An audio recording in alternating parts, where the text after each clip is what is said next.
প্ৰথমতে ক'বলৈ গ'লে এইটো অমানৱীয়, যিটো পেহেলগামত ঘটিলে সেইটো অমানৱীয়। এনেকুৱা কাম কোনো জেগাতেই যাতে অদূৰ ভৱিষ্যতেও নহয় আৰু বৰ্তমানো যাতে এনে কামলৈ আগবাঢ়ি নাযায়।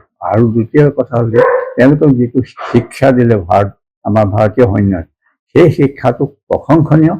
আৰু অদূৰ ভৱিষ্যতে ঠিক যদি কেনেবাকে যদি কাটচিত কিবা হ'বলগীয়া, যাতে তেওঁলোকে আমাৰ অহাৰ আগতে 10 বাৰ যাতে মূৰ দোৱাই পেলাই আমাৰ ফালে চাই ক'ব যে আমি নোৱাৰোঁ, আমি হাৰ মানিছোঁ। বায়ুসেনাত মই ষ্ট'ৰ কিপাৰ হিচাপে আছিলোঁ। ষ্ট'ৰ কিপাৰ আমাৰ 5বিধ এয়াৰক্ৰাফ্ট আছিলে বেলেগ বেলেগ ধৰণৰ। সেই গোটেই এয়াৰক্ৰাফ্টখিনি যেনেকৈ আজিকালি ধৰি লওক এটা সৰু কথা, চাইকেল দোকান এখন লগতো নানা তলৰ বস্তু বাহালি পায়, ঠিক সেই ধৰণে আমাৰ 5খন এয়াৰক্ৰাফ্টৰ কাৰণে সম্পূৰ্ণ যা যোগাৰসহ আমি যিকোনো মুহূৰ্তত বিচাৰিলে আমি যাতে তেওঁলোকৰ প্ৰয়োজন পূৰা কৰিব পাৰোঁ। প্ৰয়োজনীয়তা মকড্ৰিলটো মাষ্ট কৰিবই লাগিব। মকড্ৰিল হ'লে অন্ততঃ নিজৰ ছেফটিৰ কাৰণেও বহুত কামত আহে।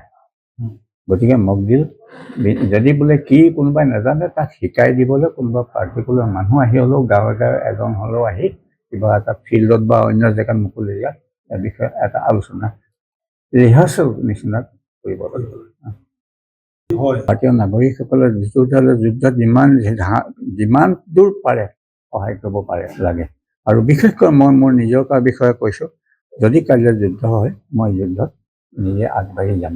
আৰু এইটো যোৱাটো মোৰ কাৰণে যথেষ্ট প্ৰয়োজন। এটলিষ্ট যদি মই কোনোবা এটা মানুহক এগিলাচ পানী খুৱাব পাৰোঁ, সেইটো মোৰ কাৰণে যথেষ্ট হ'ব। আৰু মই এতিয়া যাবলৈ মোৰ আপত্তি নাই। মোৰ 79। এতিয়াও ওলাম, মোৰ 79 হৈছে, মই এতিয়া যাম। যদি মই কাৰোবাক যদি অকণমান সহায় কৰিব পাৰোঁ, মই এই দুনিয়ালৈ অহা এটা সাৰ্থক বুলি ভাবিছোঁ। ইণ্ডিয়ান এয়াৰফ'ৰ্চত কাম কৰাটো মোৰ কাৰণে এটা বৰ সাৰ্থক কাম কৰিলোঁ বুলি মই ভাবিলোঁ।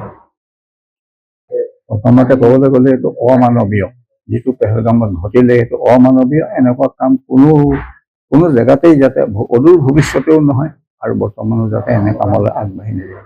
আৰু দ্বিতীয় কথা হ'ল যে তেওঁলোকক যিটো শিক্ষা দিলে আমাৰ ভাৰতীয় সৈন্যই, সেই শিক্ষাটো প্ৰশংসনীয়।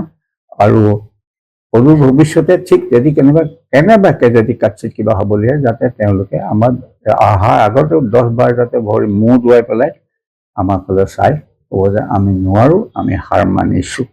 বায়ুসেনাত মই ষ্ট'ৰ কিপাৰ হিচাপে আছিলোঁ। ষ্ট'ৰ কিপাৰ আমাৰ 5বিধ এয়াৰক্ৰাফ্ট আছিলে বেলেগ বেলেগ ধৰণৰ। সেই গোটেই এয়াৰক্ৰাফ্টখিনি যেনেকৈ আজিকালি ধৰি লওক এটা সৰু কথা, চাইকেল দোকান এখন লগতো নানা তলৰ বস্তু বাহালি পায়, ঠিক সেই ধৰণে আমাৰ 5খন এয়াৰক্ৰাফ্টৰ কাৰণে সম্পূৰ্ণ যা যোগাৰসহ আমি যিকোনো মুহূৰ্তত বিচাৰিলে আমি যাতে তেওঁলোকৰ প্ৰয়োজন পূৰা কৰিব পাৰোঁ। প্ৰয়োজনীয়তা মকড্ৰিলটো মাষ্ট কৰিবই লাগিব। মকড্ৰিল হ'লে অন্ততঃ নিজৰ ছেফটিৰ কাৰণেও বহুত কামত আহে। গতিকে মকড্ৰিল যদি বোলে কি কোনোবাই নাজানে, তাক শিকাই দিবলৈ কোনোবা পাৰ্টিকুলাৰ মানুহ আহি হ'লেও গাঁৱে গাঁৱে এজন হ'লেও আহি কিবা এটা ফিল্ডত বা অন্য জেগাত মুকলি জেগাত ইয়াৰ বিষয়ে এটা আলোচনা ৰিহাৰ্চেল নিচিনা কৰিব লাগিব। ভাৰতীয় নাগৰিকসকলে যিটো যুদ্ধত যিমান দূৰ পাৰে সহায় কৰিব পাৰে লাগে। আৰু বিশেষকৈ মই মোৰ নিজৰ বিষয়ে কৈছোঁ, যদি কাইলৈ যুদ্ধ হয় মই যুদ্ধত নিজে আগবাঢ়ি যাম। আৰু এইটো যোৱাটো মোৰ কাৰণে যথেষ্ট প্ৰয়োজন। এটলিষ্ট যদি মই কোনোবা এটা মানুহক এগিলাচ পানী খুৱাব পাৰোঁ, সেইটো মোৰ কাৰণে যথেষ্ট হ'ব। আৰু মই এতিয়া যাবলৈ মোৰ আপত্তি নাই। মোৰ 79। এতিয়াও ওলাম, মোৰ 79 হৈছে, মই এতিয়া যাম। যদি মই কাৰোবাক যদি অকণমান সহায় কৰিব পাৰোঁ, মই এই দুনিয়ালৈ অহা এটা সাৰ্থক বুলি ভাবিছোঁ। ইণ্ডিয়ান এয়াৰফ'ৰ্চত কাম কৰাটো মোৰ কাৰণে এটা বৰ সাৰ্থক কাম কৰিলোঁ বুলি মই ভাবিলোঁ। যিকোনো খবৰৰ বাবে যোগাযোগ কৰক 7099017330 লগতে 7099017110 নম্বৰত।